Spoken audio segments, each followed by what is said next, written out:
Good morning. Thank you for having me.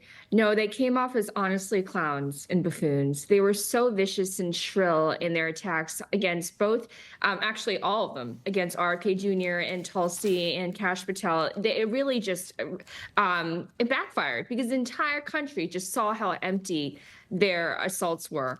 And they hate RFK Jr. and Tulsi Gabbard so much, in particular, because they dared to leave.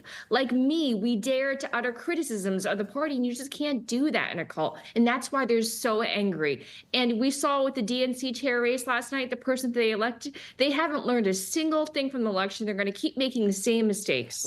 Lindy, do you think that they were personally trying to attack RFK Jr.?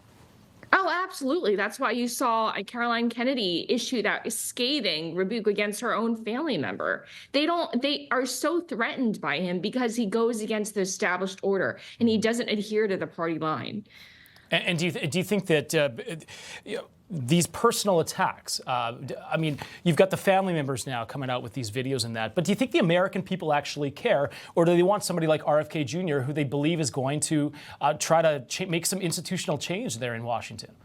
I think you have a brilliant point. I think Americans understand that we spend nearly a fifth of our GDP on healthcare, but what do we have to show for it? We have some of the worst outcomes in the entire world, and he wants to go back to basics. He wants to follow where the science goes, and he's focusing on obesity, on diet and exercise. These are the very issues that Americans need to transform in order to revitalize our healthcare industry, and that's why they're so threatened by him.